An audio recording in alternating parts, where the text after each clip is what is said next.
దేవునికి స్తోత్రం. హల్లెలూయా, హల్లెలూయా. మహాఘనుడును మన రక్షకుడునైన యేసుక్రీస్తు శ్రేష్టమైన నామమునకు మహిమ కలుగునుగాక. దేవునికి స్తోత్రం. ప్రభువునందు ప్రియులారా, ఈ యొక్క సాయంత్రం వేళ పునరుద్ధానపు ఆరాధనలు ప్రార్థన ద్వారా ప్రారంభించుకుందాం. ప్రార్థన చేసుకుందాం. ప్రార్థన వచ్చిన బిడ్డలు ప్రార్థనలు ఏకీభవించండి. స్తోత్రం, స్తోత్రం, స్తోత్రం, స్తోత్రం, స్తోత్రం, స్తోత్రం, స్తోత్రం, స్తోత్రం, స్తోత్రం.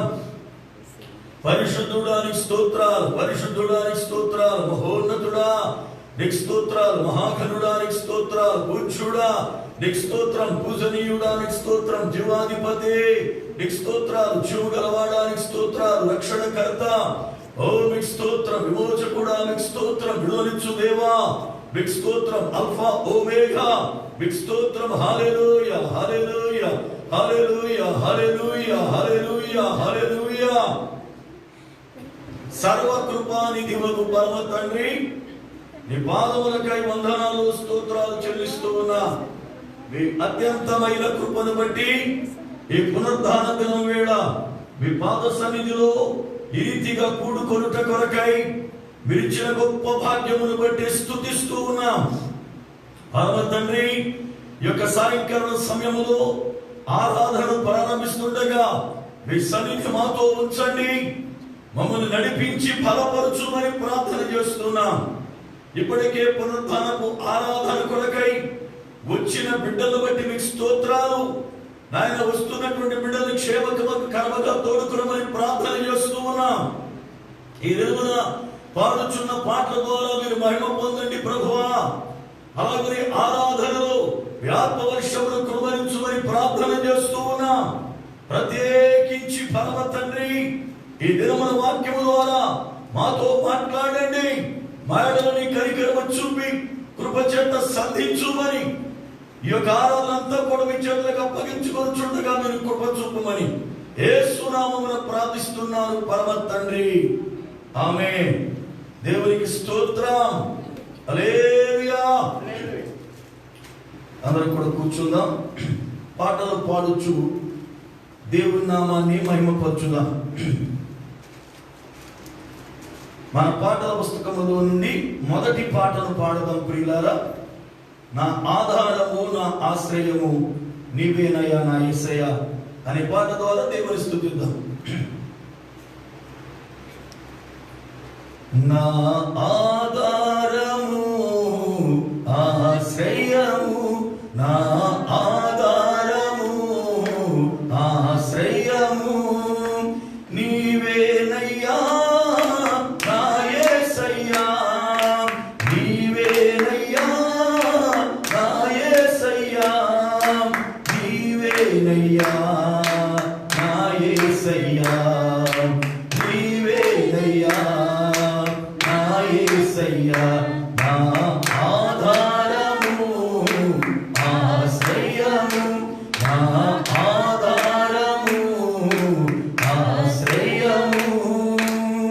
కష్టాల కడలి ఉప్పొంగినా, నిందల సుడులే నన్ను చుట్టినా, కష్టాల కడలి ఉప్పొంగినా, నిందల సుడులే నన్ను చుట్టినా, విశ్వాసనావ నీవే గదా నా విశ్వాసనావ నీవే గదా, నన్ను నడిపించుచు కాని నీవే గదా, నన్ను నడిపించుచు కాని నీవే గదా, నీవేనయ్యా నా యేసయ్యా, నీవేనయ్యా,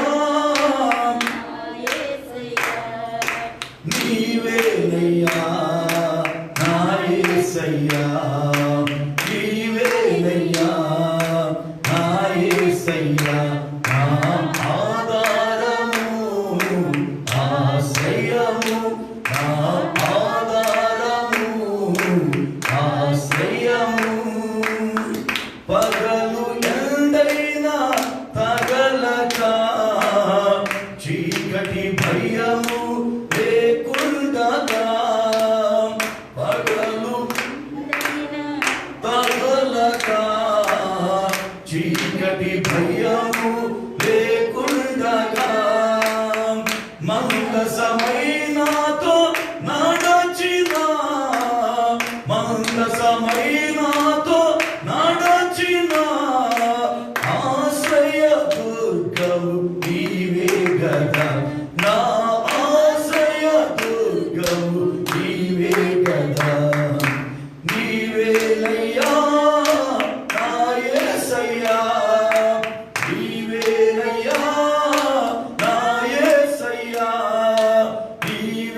నీవేనయ్యా నా యేసయ్యా, నీవేనయ్యా నా ఆధారము ఆశ్రయము, నా ఆధారము ఆశ్రయము. అపవాది ఊరులలో పడనీయక ఆత్మను కంచిగా వేసితివి. అపవాది ఊరులలో పడనీయక ఆత్మను వేసితివి.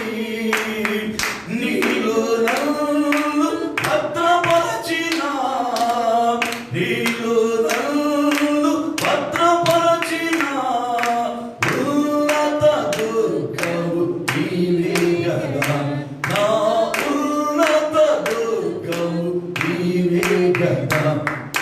నీవేనయ్యా నా యేసయ్యా, నీవేనయ్యా నా యేసయ్యా, నీవేనయ్యా నా యేసయ్యా, నీవేనయ్యా నా ఆధారము ఆశ్రయము, నా ఆధారము ఆశ్రయము. నీవేనయ్యా నా యేసయ్యా, నీవేనయ్యా నా యేసయ్యా, నీవేనయ్యా నా యేసయ్యా, నీవేనయ్యా నా యేసయ్యా. దేవుని స్తోత్రం. హల్లెలూయా, హల్లెలూయా. పాటల పుస్తకములో నుండి 45వ పాట పాడి ప్రభుని కనపరచుదాం. పాటల పుస్తకములో 45వ పాట. గత కాలమంతయు నన్ను కాచితివే నమ్మదగిన దేవా నజరేయుడా అనే పాట ద్వారా దేవుని స్తుతిద్దాం. గత కాలమంతయు నన్ను కాచితివే నమ్మదగిన దేవా నజరేయుడా. గత కాలమంతయు నన్ను కాచితివే నమ్మదగిన దేవా నజరేయుడా. నిన్న నేడు మారని వాడా, నిన్న నేడు మారని వాడా, నిరంతరం నీకే స్తోత్రం, నిరంతరం నీకే స్తోత్రం. గత కాలమంతయు నన్ను కాచితివే నమ్మదగిన దేవా. గత కాలమంతయు నన్ను కాచితివే నమ్మదగిన దేవా నజరేయుడా. వేటగాని ఉరి నుండి తప్పించెదవు, అపాయము రాకుండా రక్షించెదవు. వేటగాని ఉరి నుండి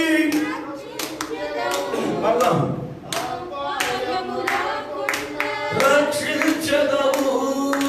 కను పాపవాలే నన్ను దాయువాడా, కను పాపవాలే నన్ను దాయువాడా. నిరంతరము నీకే స్తోత్రం, నిరంతరము నీకే స్తోత్రం. గత కాలమంతయు నన్ను కాచితివే నమ్మదగిన దేవా నజరేయుడా. గత కాలమంతయు నన్ను కాచితివే నమ్మదగిన దేవా. ఏ కీడు రాకుండా తొలగించెదవు, చెర నుండి నన్ను విడిపించెదవు. ఏ కీడు రాకుండా తొలగించెదవు, చెర నుండి నన్ను విడిపించెదవు.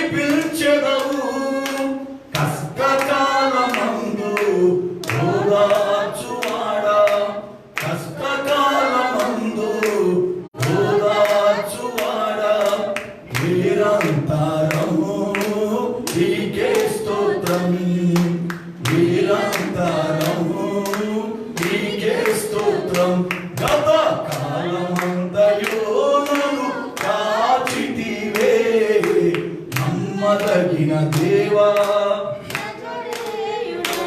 గత కాలమంతయు నన్ను కాచితివే, నమ్మదగిన దేవా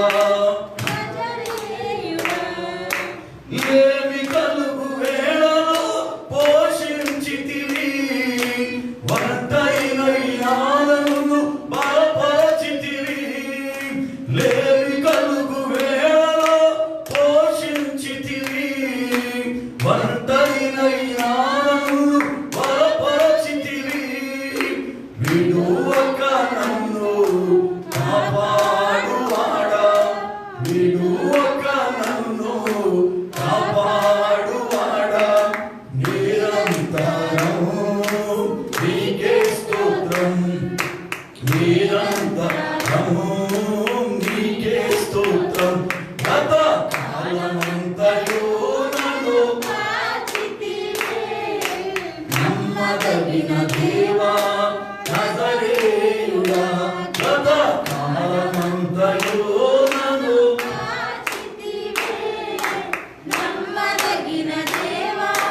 నజరేయుడా.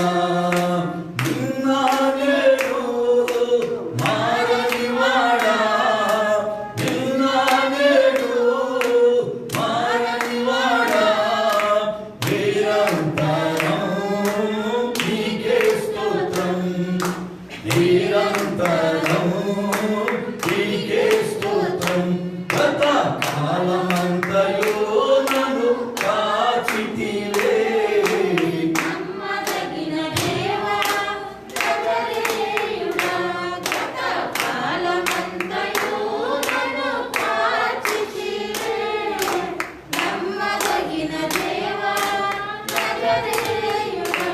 దేవునికి స్తోత్రం.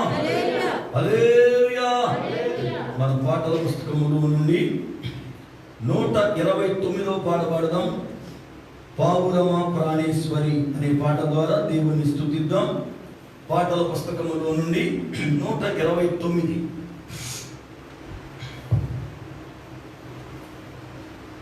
పావురమా ప్రాణేశ్వరి అని, పావురమా ప్రాణేశ్వరి అని వరుని స్వరము పిలచెను, రకడ సమయం ఏతించెను, వరుని స్వరము పిలచెను, రకడ సమయం ఏతించెను. పావురమా ప్రాణేశ్వరి అని, పావురమా ప్రాణేశ్వరి అని వరుని స్వరము పిలచెను, రకడ సమయం ఏతించెను, వరుని స్వరము పదం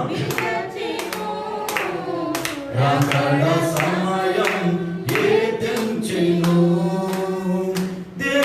దేశమంతటా పూలు పూసి ఉన్నవి, పక్షులెల్లా కోలాహలము చేయుచున్నవి. దేశమంతటా పూలు పూసి ఉన్నవి, పక్షులెల్లా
సమయం ఏతించెను వరుని స్వరము పిలచెను రగడ సమయము బండ సందులలో నయగురు పావురమా పేటు పీటల ఆశ్రయించు పావురమా బండ సందులలో నయగురు పావురమా పేటు పీటల ఆశ్రయించు పావురమా ముఖము నాకు కనబడనిమ్ము ముఖము నాకు స్వరము నాకు వినబడనిమ్ము స్వరము నాకు వినబడనిమ్ము పావురమా ప్రాయేశ్వరీయని పావురమా ప్రాయేశ్వరీయని వరుని స్వరము పిలచెను ఏతించెను వరుని స్వరము పిలచెను రగడ సమయం ఏతించెను పావురమా ప్రాయేశ్వరీయని పావురమా ప్రాయేశ్వరీయని వరుని స్వరము పిలచెను రగడ సమయం ఏతించెను వరుని స్వరము రగడ సమయం ఏతించెను దేవునికి స్తోత్రం హల్లెలూయా ప్రార్థన చేసుకుందాం ఈ యొక్క ఆరాధనలో దేవుని యొక్క కృప మనకి తోడయ్యుండి మనలను నడిపించున్నట్లుగా ప్రార్థన చేసుకుందాం మన మధ్య నుండి పౌలు వచ్చి ప్రార్థన నడిపిస్తాడు ప్రార్థన చేసుకుందాం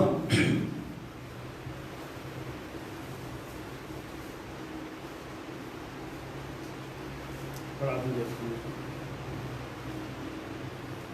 స్తుతి స్తుతి స్తుతి స్తుతి స్తుతి స్తుతి స్తుతి యేసయ్యా మీ బంగారు పదాలకు నాయన లెక్కలేని స్తుతులు స్తోత్రములు చెల్లించు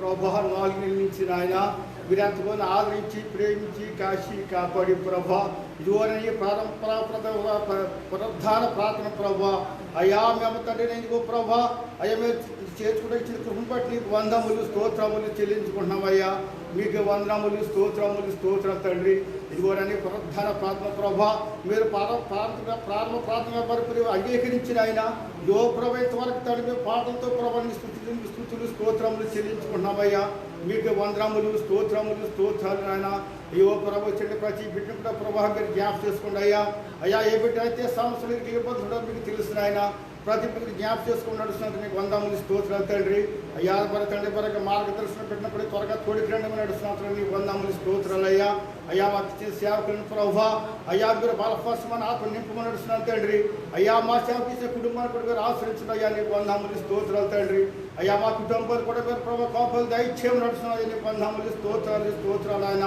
యువ ప్రభ జరవే కార్యక్రమం మీకు మహిమగా జరిపించుకోమని త్వరగా మా ప్రభుడు మార్గేశ్వర శాస్త్ర నామములో అడిగి విడిపించి స్తుతించి ప్రార్థిస్తున్నాను తండ్రి ఆమేన్ దేవునికి స్తోత్రం హల్లెలూయా అందరూ లేచి నిలబడదాం పరిశుద్ధ గ్రంథమైన బైబిల్ గ్రంథములో నుండి సామెతల గ్రంథము 19వ అధ్యాయము ఉత్తర ప్రత్యుత్తరాలుగా చదువుదాం మొదటి నుండి ఆఖరి వరకు. మొదటి వచనం నేను చదువుతాను దైవజనునిగా, రెండవ వచనాన్ని స్పష్టంగా కంగారు లేకుండా మీరు చదవండి. బుద్ధిహీనుడై తన పెదవులతో మూర్ఖముగా మాటలాడు అని కంటే యథార్థముగా ప్రవర్తించు దరిద్రుడే శ్రేష్ఠుడు. ఒకడు తెలివి లేకుండా మంచిది కాదు, తొందరపడి నడుచువాడు దారి తప్పిపోవును, ఒకని మూర్ఖత వాని ప్రవర్తనను తారుమారు చేయును. అట్టివాడు హృదయమున యెహోవా మీద కోపించును. ధనము గల వానికి స్నేహితులు అధికముగా నుందురు, దరిద్రుడు తన స్నేహితులను పోగొట్టుకును. కూట సాక్షి శిక్షనందకపోడు, అబద్ధములాడువాడు తప్పించుకొనడు. అనేకులు గొప్పవారి కటాక్షము వెతుకుదురు, దాతకు అందరూ స్నేహితులే. బీదవాడు తన చుట్టములందరికీ అసహ్యుడు, అట్టి వారికి స్నేహితులు మరి దూరస్తులగుదురు. వాడు నిరర్ధకమైన మాటలు వెంటాడువాడు. బుద్ధి సంపాదించుకునేవాడు తన ప్రాణమునకు ఉపకారి, వివేచనను లక్ష్యం చేయువాడు మేలు పొందును.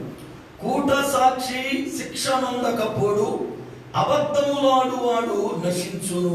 భోగములను అనుభవించుట బుద్ధిహీనునికి తగదు, రాజుల నేలుట దాసునికి బొత్తిగా తగదు. ఒకరి సుబుద్ధి వానికి దీర్ఘశాంతమునిచ్చును, తప్పులు క్షమించుట అట్టి వానికి ఘనతనిచ్చును. రాజు కోపము సింహగర్జన వంటిది, అతని కటాక్షము గడ్డి మీద కురియు మంచు వంటిది. బుద్ధిహీనుడకు కుమారుడు తన తండ్రికి చేటు తెచ్చును, భార్య తోడి పోరు ఎడతెగక పడుచుండు బిందువులతో సమానము. గృహమును విత్తనమును ఇతరులిచ్చిన స్వాస్యము, బుద్ధిగల భార్య యెహోవా యొక్క దానం. సోమరితనము గాఢ నిద్రలో పడవేయును, సోమరివాడు పస్తు పడియుండును. ఆజ్ఞలు గైకొనువాడు తనను కాపాడుకొను, తన ప్రవర్తన విషయమై అజాగ్రత్తగా నుండువాడు చచ్చును. బీదలను కనికరించువాడు యెహోవాకు అప్పించువాడు, వారి ఉపకారములకు ఆయన ప్రత్యుపకారము చేయును. బుద్ధి వచ్చినని నీ కుమారుని శిక్షింపుము, అయితే వాడు చావవలెనని కోరవద్దు. మహాకోపయగు వాడు దండన తప్పించుకొనడు, వాని తప్పించినను వాడు మరల కోపించుచూనేయుండును. నీవు ముందుకు జ్ఞానవజ్ఞకై ఆలోచన విని ఉపదేశము అంగీకరించు. నరుని హృదయములో ఆలోచనలు అనేకములుగా పుట్టును, యెహోవా యొక్క తీర్మానమే స్థిరము. కృపచూపుట నరుని పరులకు ప్రియుడుగా చేయును, అబద్ధికుని కంటే దరిద్రుడే మేలు. యెహోవా యందు భయభక్తులు కలిగి ఉండుట జీవ సాధనము, అది కలిగిన వాడు తృప్తుడై అపాయము లేకుండా బ్రతుకును. సోమరి పాత్రలో చెయ్యి ముంచగానే తన నోటికి దాన్ని తిరిగి ఎత్తైన ఎత్తడు. అపహాస్యకులు దండింపబడగా చూచి జ్ఞానము లేని వారు జ్ఞానము నొందుదురు. వివేకులను గద్దించిన ఎడల వారు జ్ఞానవృద్ధి నొందుదురు. తండ్రికి కీడు చేసి తల్లిని తరిమివేయువాడు అవమానమును అపకీర్తిని కలుగు చేయువాడు. నా కుమారుడా, తెలివి పుట్టించు మాటలను నీవు మీరగోరితివా? ఉపదేశము వినుట ఇక మానుకొనుము. ఎత్తుడైన సాక్షి న్యాయము సహించును, భక్తిహీనుల నోరు దోషమును చుట్టుకుంటును. ఆఖరి వచనం అందరి కలిపి చదువుదాం. అపహాస్యములకు తీర్పులను, బుద్ధిహీనుల వీపులకు దెబ్బలను నియమింపబడినవి. దేవునికి స్తోత్రం. హల్లెలూయా.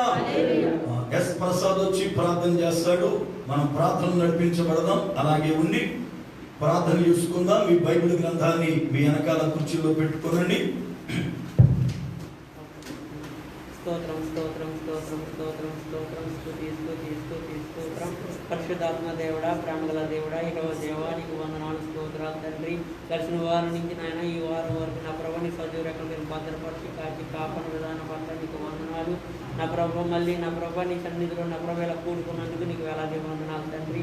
ఘనంగా జరిపించిన నా ప్రభు ఈ దినమంతటి నా ప్రభు ఘనంగా నా ప్రభు విజయంగా జరిపించిన అయినా 20 కార్యక్రమాలన్నింటిలోనూ కూడా నా ప్రభు నీ తోడు నడిపించిన ప్రభు ఆరాధన అంతా కూడా నీ సోదరులకు తీసుకెళ్ళిన ప్రభు నీ కృపలో నింపి బలపరచమని ఈ చిన్న ప్రార్థన నీ బంగారు పళ్ళకి చేర్చుకోమని యేసు నామములో వేడుకుంటున్నాం నా ప్రభు తండ్రి. ఆమేన్. దేవునికి స్తోత్రం. హల్లెలూయా. అందరూ కూడా మీ బైబిల్ను కింద పెట్టండి. మనం దేవుని సంఘంలో ఆరాధన చేసుకుందాం. మనమందరం కూడా నిలబడి మన యొక్క 2 చేతులను దేవుని సింహాసనమైనటువంటి ఆకాశం వైపునకు ఎత్తి దేవునికి కృతజ్ఞతాస్తుతులు చెల్లిస్తూ ఆయన చేసే ఉపకారములను మర్చిపోకుండా, ఆయన చేసినటువంటి గొప్ప ఆశ్చర్య కార్యములను మర్చిపోకుండా, ఆయన నామమును బట్టి ఘనపరుస్తూ, ఆయన క్రియలను కనపరుస్తూ ఆయనను మహిమపరచుదాం. హల్లెలూయా, హల్లెలూయా, హల్లెలూయా, హల్లెలూయా. అందరూ దేవుని స్తుతించాలి. అందరూ కూడా స్వరములను ఎత్తి అందరూ దేవుని కనపరచున్నట్లుగా, అందరూ దేవుని మహిమపరచున్నట్లుగా మన స్వరములను ఎత్తి ప్రభువుని ఆరాధిద్దాం. హల్లెలూయా, హల్లెలూయా, హల్లెలూయా, హల్లెలూయా, హల్లెలూయా, హల్లెలూయా, హల్లెలూయా, హల్లెలూయా. గొప్ప దేవానికి స్తోత్రం, గొప్ప దేవా నీకు స్తోత్రం, గొప్ప దేవానికి స్తోత్రం, గొప్ప దేవానికి స్తోత్రం. ఆశ్చర్య కరుణానికి స్తోత్రం, ఆశ్చర్య కరుణ లోనికి స్తోత్రం. ఆది సంపూర్ణుడా నీకే స్తుతి, స్తుతి, స్తుతి, స్తుతి, స్తుతి, స్తుతి, స్తుతి. హల్లెలూయా, హల్లెలూయా, హల్లెలూయా, హల్లెలూయా, హల్లెలూయా, హల్లెలూయా, హల్లెలూయా. ఓ పునరుత్థానుడా నీకు స్తోత్రం, పునరుత్థానుడా నీకు స్తోత్రం, పునరుత్థానుడా నీకే స్తోత్రం, పునరుత్థానుడా నీకే స్తోత్రం, స్తోత్రం, స్తోత్రం, స్తోత్రం, స్తోత్రం. హల్లెలూయా, హల్లెలూయా, హల్లెలూయా, హల్లెలూయా, హల్లెలూయా, హల్లెలూయా, హల్లెలూయా, హల్లెలూయా, హల్లెలూయా. పరిశుద్ధాత్ముడా నీకు స్తోత్రం, పరిశుద్ధాత్ముడా నీకు స్తోత్రం, పరిశుద్ధాత్ముడా ఓ నీకు స్తుతి, స్తుతి, స్తుతి, స్తుతి, స్తుతి, స్తుతి, స్తుతి, స్తుతి. హల్లెలూయా, హల్లెలూయా, హల్లెలూయా, హల్లెలూయా, హల్లెలూయా, హల్లెలూయా, హల్లెలూయా, హల్లెలూయా, హల్లెలూయా, హల్లెలూయా, హల్లెలూయా. స్తోత్రం, స్తోత్రం, స్తోత్రం, స్తోత్రం, స్తోత్రం, స్తోత్రం, స్తోత్రం. అబ్రహాము దేవానికి స్తోత్రం, అబ్రహాము దేవానికి స్తోత్రం, ఇస్సాకు దేవానికి స్తోత్రం. మా విమోచకుడా ఓ నీకు స్తోత్రాలు, నా రక్షకుడా నీకు స్తోత్రం, నా ప్రాణదుర్గమా ఓ నీకు స్తోత్రం, నా ప్రాణప్రియుడా నీకే స్తుతి, స్తుతి, స్తుతి, స్తుతి, స్తుతి, స్తుతి, స్తుతి, స్తుతి. హల్లెలూయా, హల్లెలూయా, హల్లెలూయా, హల్లెలూయా, హల్లెలూయా, హల్లెలూయా, హల్లెలూయా, హల్లెలూయా, హల్లెలూయా, హల్లెలూయా, హల్లెలూయా, హల్లెలూయా. నీ సన్నిధిలో మోకరించి నీ సిలువ చూచుచు, నీ సన్నిధిలో మోకరించి నీ సిలువ చూచుచు, నా హృదయము తెరచి కన్నీటితో ఆరాధించెదను. నా హృదయ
హల్లెలూయా హల్లెలూయా హల్లెలూయా హల్లెలూయా హల్లెలూయా హల్లెలూయా హల్లెలూయా హల్లెలూయా హల్లెలూయా హల్లెలూయా హల్లెలూయా. గొప్ప దేవా నీ స్తోత్రం, గొప్ప దేవా నీ స్తోత్రం, గొప్ప దేవా నీ స్తోత్రం, సర్వశక్తుడా. ఓ నీ స్తుతే స్తుతే స్తుతే స్తుతే స్తుతే స్తుతే. హల్లెలూయా హల్లెలూయా హల్లెలూయా హల్లెలూయా హల్లెలూయా హల్లెలూయా. ప్రభువునందు ప్రియులారా, కొద్ది సమయం దేవుని యొక్క పాద సన్నిధిలో మౌనముగా ఉండి ఆయన చేసినటువంటి ఉపకారములను, ఆయన చేసినటువంటి మేళ్లను జ్ఞాపకం చేసుకోవచ్చు. ఎవరికి వారే కొద్ది సమయం మౌనముగా ఉండి హృదయాన్ని తెరచి హృదయ అంతరంగమందు దేవునిని ఘనపరచుదాం.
కృమ్మారించుము ఆత్మను కృమ్మారించుము దేవా, కృమ్మారించుము ఆత్మను కృమ్మారించుము, కృమ్మారించుము ఆత్మను కృమ్మారించుము దేవా, కృమ్మారించుము ఆత్మను కృమ్మారించుము. తొలకరి వర్షములో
కుమారించు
ప్రేరేపణ కలిగిన వారు క్లుప్తముగాను క్రమముగాను స్త్రీలలో నుండి ఒకరు పురుషులలో నుండి ఒకరు ప్రార్థన చేసి కార్యక్రమమును ముందుకు నడిపిద్దాం. ప్రార్థించండి.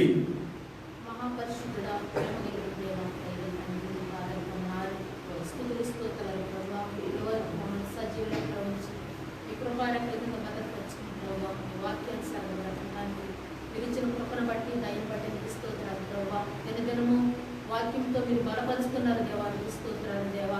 గొప్ప దేవుడా నాయన, ఇప్పుడు దినమందు ప్రభావ 2020 నాయన 7వ నెల 19వ తారీఖున నాయన ఇంకా నాయన ప్రభావ పునరుద్ధాన దినమందు మాకు సమయం ఇచ్చిన విధానాన్ని బట్టి నీకు స్తోత్రాలు ప్రభావ. అనేకమైన బిడ్డలకు లేకపోయినప్పటికీ యోగ్యత లేని వారికి మాకు ప్రభావ ఈ సమయాన్ని ఇచ్చి నాయన ప్రభావ నేను స్తుతించడానికి, నేను గణపరచడానికి మీరు ఇచ్చిన కృపను బట్టి దయను బట్టి నీకు వందనాలు ప్రభావ. ప్రారంభం ప్రార్థన నుంచి ప్రభావ పాటల్లో మీరుండి, అయా నాయన సావిత్రుల్లో మీరుండి ప్రభావ స్తుతి ఆరాధనలో మీరు మహిమ పొందుకున్నారని నమ్ముచున్నాను యేసయ్యా. ఈ పాదాలు పొందనాలు ప్రభావ.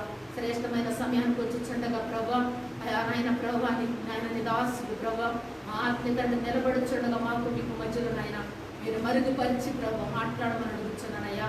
ఈ వాక్యంతో నాతో మాతో మాట్లాడమని ఉన్నారు ప్రభావ. వాక్యానుసారంగా ప్రభావ మేము బ్రతకటానికి, మమ్మల్ని మేము సరి చేసుకోవడానికి ప్రభావ ఈ ఉగ్రత దినాల్లో ప్రభావ మేము ఎలా జీవించాలో అయా నాయన ప్రతి హృదయాన్ని కదిలించే వాక్యాన్ని మాకు నాయన మీరు నేర్పించమని అడుగుచు ఇక్కడ ప్రతి బిడ్డను దర్శించమని అయా నాయన నిదాసులు నిలబడుచుండగా నీ ఆత్మతో ఎత్తిపట్టుకోమని అడుగుచు యేసు పరిశుద్ధ నామమున అడిగి వేడుకుంటున్నాను పరమ తండ్రి. ఆమేన్. పురుషుల చూడ ప్రార్థించండి. పరిశుద్ధుడా, ప్రేమ కలిగిన మా ప్రియ తండ్రి, దివ్యమైన నామమున స్తోత్రములు ప్రభా. మహోన్నతుడా, మహాగణ, సర్వాధికారి నీకు వందనములు స్తోత్రములు ప్రభా.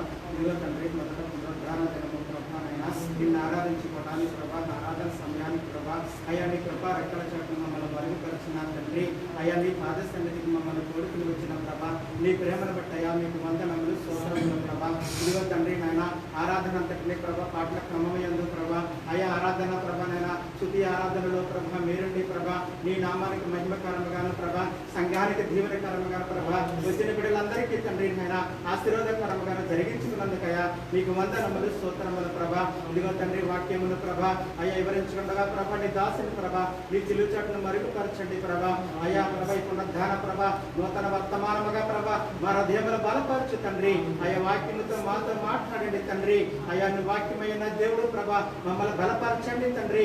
అయ్యా మీకు మార్గంలో ప్రభా ఈ సాలతను అనుగ్రహించే నీ మాటలతో ప్రభా మమ్మల్ని సంధించి తండ్రి మాతో మాట్లాడండి ప్రభా. నీ దాసుడిని ప్రభా నీ చిలుచట్టు మరుగుపరచండి నీ ఆత్మతో ప్రభా.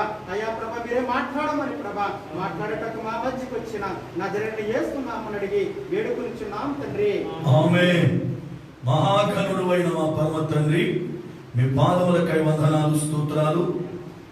మీ అత్యంతమైన కృపను బట్టి పునరుద్ధాన దినమున నీ పాద సన్నిధిలో చేరి నిన్ను ఆరాధించడానికి ఇచ్చిన గొప్ప కృపకై స్తోత్రం. వచ్చిన బిడ్డలను బట్టి మీ వందనాలు నాయన. ప్రతి బిడ్డ నీ సన్నిధానములు ఉంటుండగా వారి యొక్క హృదయములను తెరిచి నిన్ను నాయన ఘనపరుచున్నట్లుగా మీరు సిద్ధపరుచుకున్నారు, మీకు స్తోత్రాలు. అలాగే ప్రభు జరుగు కార్యక్రమాన్ని మీ చేతులకు అప్పగించుకొనుచుండగా మీరు అధ్యక్షులుగా ఉండి సేవకుల్ని మరుగుపరిచి మీరు నడిపించి మహిమ పొందుమని యేసు నామమున ప్రార్థిస్తున్నాను పరమ తండ్రి. ఆమేన్. దేవునికి స్తోత్రం. హల్లెలూయా. అందరం కూర్చున్నాం. ఈ యొక్క పునరుద్ధానపు ఆరాధన కొరకై కూడి వచ్చినటువంటి మీ అందరికీ యేసుక్రీస్తు నామములో నా హృదయపూర్వకమైన వందన. దేవునికి స్తోత్రం. హల్లెలూయా. మరి కొన్ని నెలల తరువాత ఈ రీతిగా పునరుద్ధానపు ఆరాధనను జరిగించుకోవడానికి మీరు వెనకాల చూడడానికి వచ్చేస్తారు. ఈ రీతిగా ఆరాధన జరిగించుకోవడానికి ప్రభువు చక్కనటువంటి కృప అనుగ్రహించాడు. నిజముగా మనం కొన్ని మాసములు గతించిపోయింది, అయినా కూడా సజీవులుగా దేవుడు మనను కాచి కాపాడుచు ఉన్నాడు. దేవుని గొప్ప కృప ఈ సాయంత్రం వేళ చక్కగా దేవుని పాద సన్నిధిలో మనం దేవుని స్తుతించడానికి ప్రభు కృపనిచ్చాడు.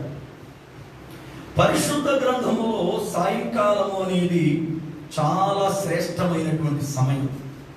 ఎందుకు సమయం శ్రేష్టమైనది సాయంకాలం అని అంటే, సాయంకాలం అంటే 4 గంటల నుండి 6 గంటలు ఈ మధ్యలో ఉన్న 2 గంటల్ని సాయంకాలము అంటారు.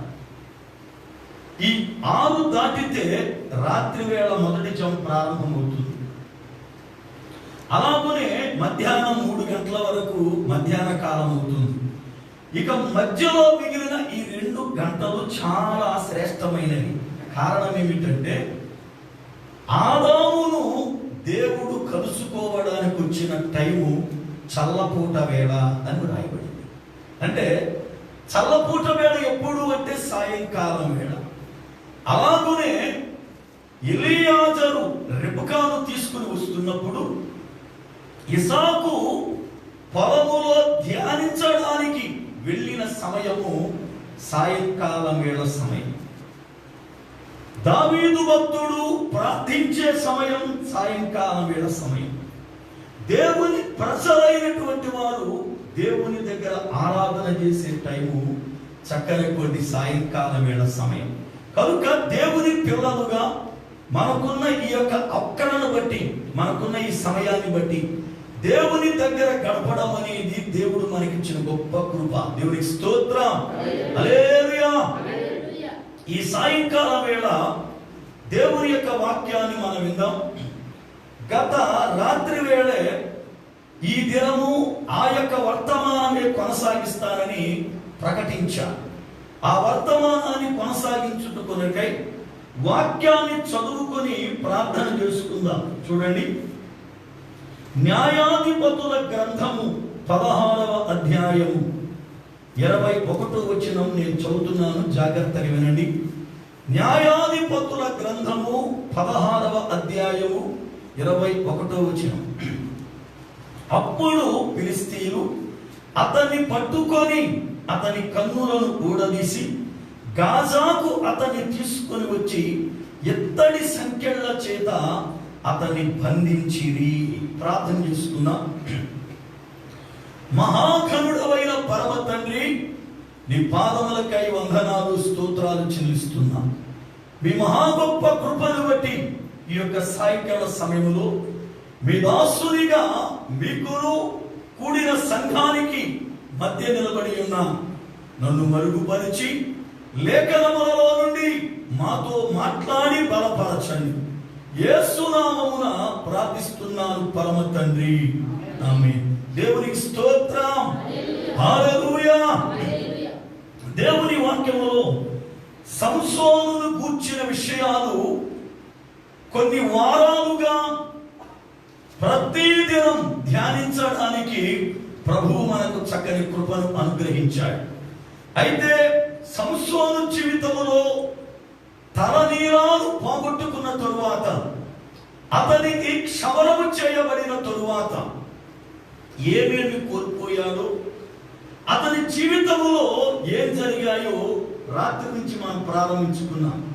సంసోను ఎప్పుడైతే దేవుని ఆత్మను పోగొట్టుకున్నాడో, దేవుని ఆత్మను పోగొట్టుకున్నటువంటి సంసోను జీవితంలో జరిగిన మొదటి కార్యం ఏమిటి అంటే, ఒకప్పుడు ఏ శత్రువులనైతే గెలిచాడో, ఒకప్పుడు ఏ శత్రువుల మీద విజయాన్ని పొందాడో, ఏ శత్రువులను ఏ ఆయుధము లేకపోయినా గాడిద పచ్చి దవడ ఎముకతో కుప్పగా కూల్చాడో, ఏ శత్రువులను ఏ ఆయుధము లేకపోయినా తన తొడ మీద తుంటిని విరిచాడో, ఇప్పుడు ఆ శత్రువుల చేతిలో బంధించబడ్డాడు. అనగా దేవుని ఆత్మ లేకపోతే, ఒకప్పుడు ఏటి పైన నీకు జయమొచ్చిందో, ఒకప్పుడు వేటిని నీవు గెలిచావో, మరలా తిరిగి వాటి చేతిలోనే బంధించబడే ప్రమాదం ఉంది. బంధించబడే ప్రమాదం ఉంది. ఆ బంధింపబడినటువంటి దానిలో నుండి విడిపించుకునే శక్తి ఇప్పుడు సంసోనికి లేదు. అతని ఎత్తడి సంఖ్యల చేత బంధించారు. అతడు ఒకప్పుడు దేవుని ఆత్మ కలిగినప్పుడు వాటిని తుత్తునీయులుగా తెచ్చేసేవాడు. కానీ దేవుని ఆత్మ లేకపోవటం వలన అతడు సంఖ్యలను తెంచలేక అతడు బందీ అయిపోయాడు, బంధించబడ్డాడు. ఏ శత్రువులపై ఒకప్పుడు జయము చూశాడు, ఇప్పుడు ఆ శత్రువులే అతన్ని బంధించి వేశారు.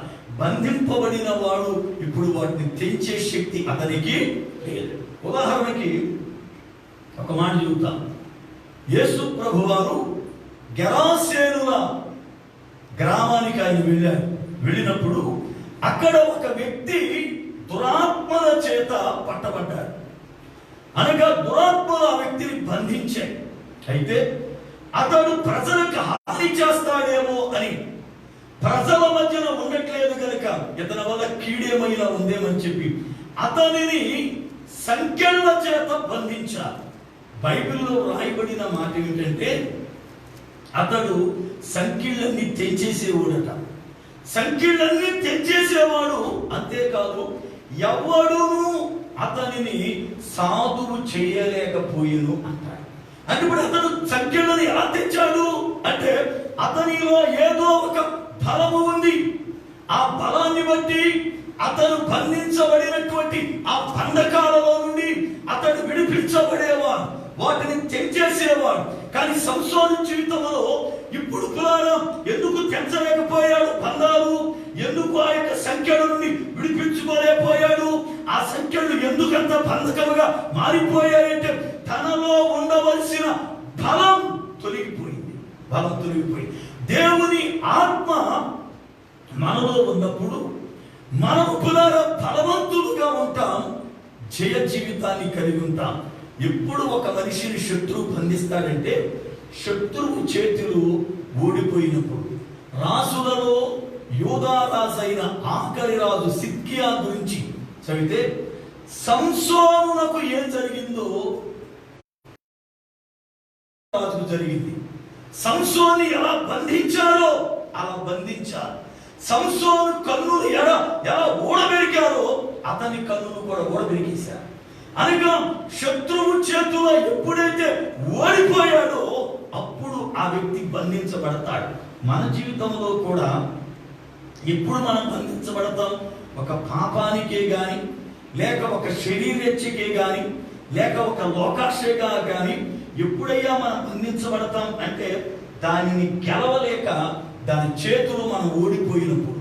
ఎప్పుడైతే నువ్వు దాని చేతిలో ఓడిపోయావో అది నిన్ను బంధిస్తా ఉంది. దాని ఆశ చేత, దాని బలము చేత నిన్ను బంధించి దాని స్థావరానికి అది తీసుకుపోతా ఉంది. అది ఎక్కడ ఉంటుందో ఆ స్థావరానికి నిన్ను కొనిపోతా ఉంది. ఎందుకని? ఇప్పుడు దాని చేతిలో నువ్వు బంధించబడ్డావు, దాని చేతిలో బంధించబడ్డావు. చాలా మంది అనేక మంది ఈ రోజున ఏ పాపమునైతే గెలిచారు, ఏ పాపమునైతే వాళ్ళు ఏమిటి జయించారు, అదే పాపమును తిరిగి మళ్ళా వాళ్ళని పట్టుకుని బంధించి వేశారు. కొంతమంది బిడ్డల యొక్క జీవితాన్ని నాకు తెలుసు. వాళ్ళు రక్షింపబడ్డారు, పాపములు ఉన్నవాళ్ళే రక్షించబడ్డారు. ఒక స్త్రీ ఉంది అనుకుందాం. ఆ స్త్రీ ఒకప్పుడు ఒక వ్యక్తితో అక్రమమైన జీవితం జీవిస్తూ ఉండేది. అయితే వాక్యము విన్నటువంటి ఆ బిడ్డ ఏమని ఆత్మను కలిగి చక్కగా వాక్యాన్ని కలిగి అది తప్పు అని తెలుసుకుని ఆ పాపము విమోచించబడి రక్షించబడింది.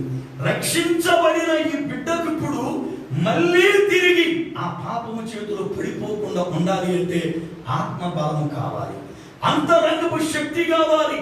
ఆ పాపం దేనినైతే విడిచావో దానిని పునః మళ్ళా దాని చేతుల్లోకి వెళ్ళకోకుండా ఉండేటట్లుగా నీకు మెలకువ కావాలి.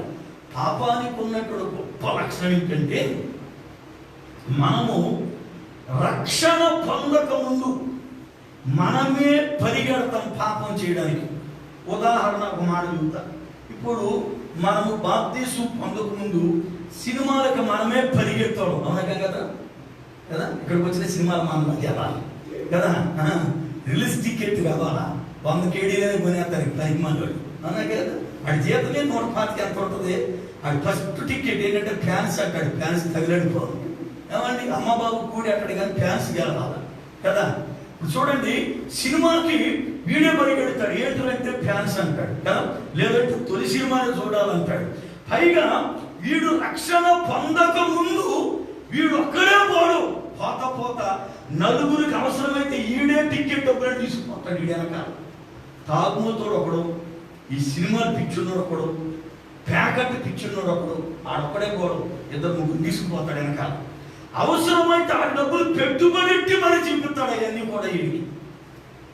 అదే ఆడిని ఆకలి అవుతుంది 10 రూపాయలు ఇవ్వడం టిఫిన్ చేస్తానని సత్య ఇవ్వడాడు. ఆ సత్య ఇవ్వ నీకు ఎందుకు, ఆ తినరు తిండి నేను తినలేదు, ఆడు ఏ పని చేస్తాడో దానికి ఇమ్మంటే తండ్రి డబ్బులు. ఇప్పుడు అదే వ్యక్తి రక్షించబడ్డాడు. రక్షించబడినప్పుడు ఏం జరుగుతుందంటే రక్షణ పొందక ముందు మనము పరిగెత్తేవాడు. ఇప్పుడు రక్షింపబడిన తర్వాత వెనక నుండి తరమడం ప్రారంభిస్తుంది. అంటే రక్షణ పొందక ముందు మనము పాపాన్ని ఎదుక్కుంటూ వెళ్ళేవాళ్ళం, ఎక్కడ దొరుకుతుందని. రక్షింపబడిన తరువాత పాపం మనల్ని వెతుక్కుంటూ వస్తుంది, ఎక్కడ దొరుకుతాడని మింగేస్తామని. ఇప్పుడు రక్షణ పొందో నీకు సినిమాలు మానేసావు, నువ్వు మానేసిన సంగతి, నువ్వు రక్షించబడిన సంగతి వచ్చి అంటాడు, పర్వాలేదులే ఒక్క సినిమాకి రాని తీసుకుపోతాడు. అంటే ఏంటి, నిన్ను ఎలాగలో లాక్కుపోవాలి. అంటే ఏ పాపాన్ని విడిచామో, దేనిని మనము జయించామో దానినే మరలా చేసేటట్టుగా అపవాది పొంచుకుంటాడు, ఆశలు పుట్టిస్తాడు. శత్రువుని చూడండి, సంసోను వాళ్ళను తుంటిని చేశాడు. సంసోను పచ్చి గాడిద దవడ ఎముకతో 1000 మందిని కుప్పలాగా వేసేశాడు. ఇప్పుడు వారి అవకాశం దొరుకుద్దాం సంసోను పట్టుకుందాం, ఎప్పుడు అవకాశం దొరుకుద్దాం సంసోను మింగేద్దాం, ఎప్పుడు అవకాశం దొరుకుద్దాం పగదించుకుందామని ప్రయత్నం చేశా. పాపము కూడా అంతే, పాపము కూడా అంతే. దేని నువ్వు గెలిచావో, దేనిపైన విజయం వచ్చిందో, దేనిని చంపావో అది మరలా తిరిగి ఎక్కడ దొరుకుతావని ప్రయత్నం చేస్తుంది, ఎక్కడ దొరుకుతావని ఎదురు చూస్తుంది, ఎక్కడ దొరుకుతామని ఎదురు చూచి అవకాశం దొరకగానే అది నీ మీద దాడి చేసి నిన్ను మళ్ళీ తన కౌగిళ్ళు బంధించేస్తుంది. చూడండి, చాలా మంది బిడ్డల్ని మనం గమనిస్తూ ఉంటాం. మన సంఘాల్లో కూడా అలాంటి లేకపోలేదు కదా. ఒకప్పుడు పాపములో ఉండి రక్షణ పొంది ఆ పాపానికి పెట్టేశాను. ఒక పురుషుడితో ఉన్నటువంటి స్త్రీ బాప్తిస్మం పొంది ఆ పురుషుడు వదిలేసి నా బిడ్డ మళ్ళా ఏమైనా దేవుళ్ళు పెరుగుతుందా అంటే మళ్ళీ వేరే ఊరిని పట్టుకుంది. అంటే ఏమైపోయింది? పాపము ఆ మనిషిని ఎక్కడ దొరుకుద్దని ఇక్కడ కఠిన చేసింది. బాగున్నాను, గెలుస్తున్నాను అనుకునే లోపే వేరే రూపంలో మింగేసింది. అంటే చాలా మంది జీవితాల్లో జరుగుతున్న వాస్తవం ఏంటంటే, ఒకప్పుడు దేనిని జయించాము,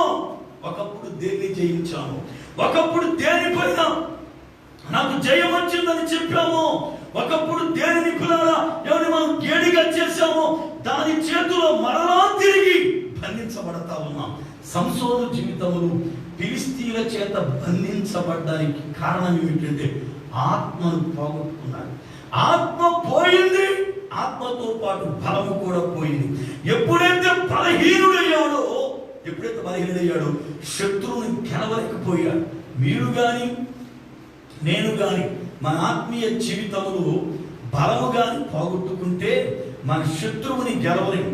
శత్రువుని గెలవలేనప్పుడు శత్రువు మనల్ని బంధిస్తా ఉంటాడు. అయితే మనకి ఎలా బలం వస్తుంది, ఎలా బలవంతులం అవుతాము అంటే, అపోస్తలుడైన పౌలు గారు తిమోతితో మాట్లాడుతూ అంటాడు, తిమోతి 2వ పత్రిక 2వ అధ్యాయం 1వ వచనములో అని చెప్పిన మాట, నా కుమారుడా తిమోతి, క్రీస్తు యేసు నందున్న కృప చేత బలవంతుడవు కమ్ము.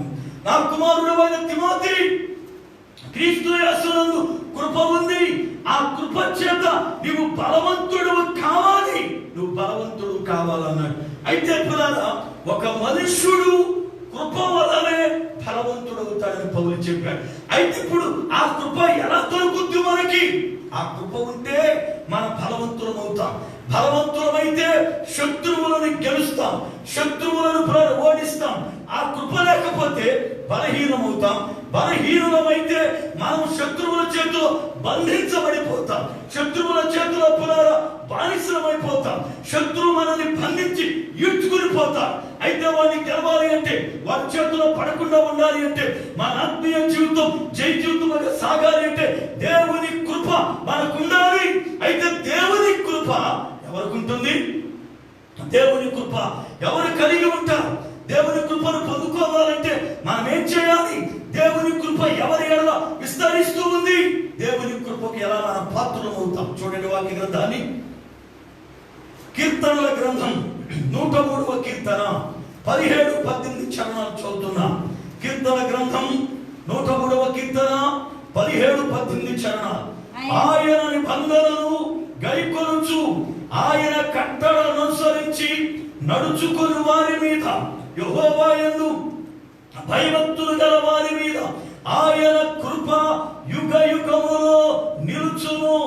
ఆయన నీతి వారికి పిల్ల పిల్ల తరమున నిలుచును. దేవుని స్తోత్రం, హల్లెలూయా. కృప మన మీద యుగ యుగములు నిలబడి ఉండాలి అంటే, కృప యుగ యుగములు మనతో ఉండాలి అంటే, దేవుని కృపకు మనం పాత్రలం అవ్వాలి అంటే, అక్కడ రాయబడిన మాట జాగ్రత్త గమనించాలి. అక్కడ గమనించవలసిన విషయాలు 3 విషయాలు చెబుతున్నా. ఎవరిపైన దేవుని కృప ఉంటుంది, ఎవరు దేవుని కృపకు పాత్రులు? చాలా అంటే దేవుని కృప వల్ల బాగున్నాను అంటాం, అది వాడుక పదం. దేవుని కృప మనం ఏం చేస్తుంది అంటే బలవంతులుగా చేస్తుందట. అనగా దేనికి నీవు బానిసవు కాకుండా, దేని చేతులు ఓడిపోకుండా మనల్ని పిల్లరా బలవంతులుగా చేస్తుంది. చిన్న సింపుల్ చెబుతా. మీలో చాలా మంది ఏమనుకుంటారంటే, నేను బలంగా ఉన్నా, ఓడిపోలా, పడిపోలా, రక్షింపబడిన దగ్గర నుండి నేను దేని విషయంలో పడిపోలా, బలంగా ఉన్నా, ఆత్మీయతలు అనుకుంటాం. అయితే అసలు ఓడిపోవడం అంటే ఏంటి, బలహీనంగా ఉండడం అంటే ఏంటో ఒక మాట చెబుతాను. ఉదాహరణకి, మనము బలవంతులము అని పిల్లలా ఎలా అనుకుంటామంటే, ఒక ఆలోచనను నువ్వు గెలవగలిగితే బలవంతుడివి, బలవంతురాలివి. ఒక్క ఆలోచన ఏమక్కర్ల, చిన్న సింపుల్ ఆలోచన. నీ ఆలోచనలలో ఒక చిన్న ఆలోచనకు నువ్వు ఓడిపోతే, చిన్న ఆలోచన నీ హృదయాన్ని పాడు చేస్తే ఆ చిన్న ఆలోచన బట్టి నువ్వు సంపూర్ణముగా పాడైపోయావు గనక ఓడిపోయినట్టు. చిన్న ఆలోచన ఏమక్కర్లే.